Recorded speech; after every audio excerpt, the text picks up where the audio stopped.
अरे चाहते तो वो भी गुलामी स्वीकार कर लेते। उनके पास पावर थी, उनकी बाजू में ताकत थी, तो वो ताकत से लड़े। कोई धन से लड़ता है, कोई बल से लड़ता है, कोई दिमाग से लड़ता है, लेकिन ये जितने लोगों के हम इतिहास गाते हैं वह सब धर्म के ही लिए लड़े और धर्म के ही लिए मरे। जिस जिसके पास जो संपत्ति थी। एक बार सैंडर्स की हत्या करने के बाद भगत सिंह जा रहा था, उसके पीछे ब्रिटिश सरकार पड़ी हुई थी। तो वो एक गली से गुजरा तो वहां एक सिलाई करने वाली एक औरत मिली जो बेचारी बहुत गरीबनी थी।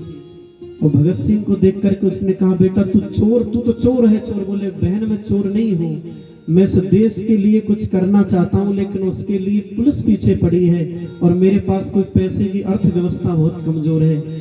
तो उस बहन ने कहा, सिलाई करने वाली ने, भैया मैंने पूरी जीवन की कमाई में सिलाई कर करके, मेरा पति नहीं है और मैं सिलाई से ही अपने बच्चों का पालन करती हूँ।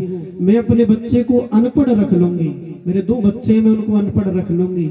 मैंने पूरे जीवन की कमाई में ये 5100 रुपए कमाए हैं सिलाई करके। ले, मैं भारत माँ की सेवा के लिए तुझे भेंट कर रही हूँ, जरूरत पड़े तो थोड़ा बहुत और इकट्ठा कर दूंगी, फिर से आ जाना। लेकिन भैया तू जा, मेरी तुझे दुआ है, और इस भारत माँ से उन आतताइयों को खदेड़ दे, इस भारत माँ को आजाद करा दे बस।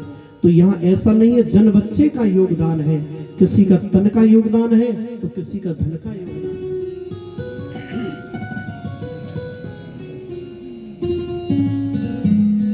हम लोग जहारवीर बाबा को खूब मानते हैं, शायद यहाँ भी प्रतिमा बनी हुई है।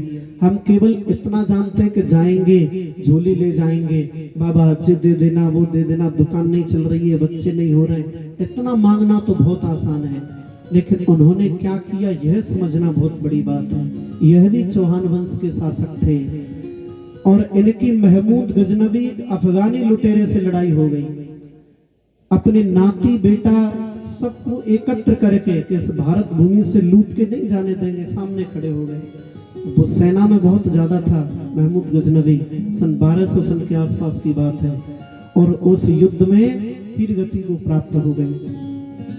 उन्हीं को आज हम पूज रहे हैं, अच्छी बात है, अपनी धरोहरों को हम मान रहे हैं। अरे जिनके नेत्र निकाल दिए गए हों, पृथ्वीराज चौहान जैसे हमारे चक्रवर्ती सम्राट के नेत्र निकाल दिए, गजनी ले गए मोहम्मद गौरी उनको, और गजनी में ले जाकर के कहा कि अब देखेंगे पृथ्वीराज तुझे बड़ा घमंड था अपने तीर चलाने का।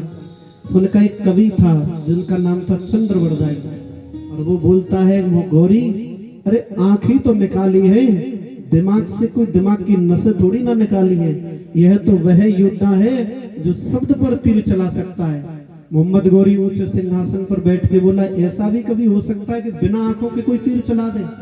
ये बात तुम झूठ बोल रहे हो, कोई करिश्मा करवा के दिखाओ। तो 2-3 जगह घंटे टांग दिए गए, और उनमें जैसी चोट लगाई जाती तो पृथ्वीराज चौहान के हाथों में धनुष और बाण, और चोट जैसे लगती तो वो टन आवाज आती और सीधा तीर ठिकाने पर लगता।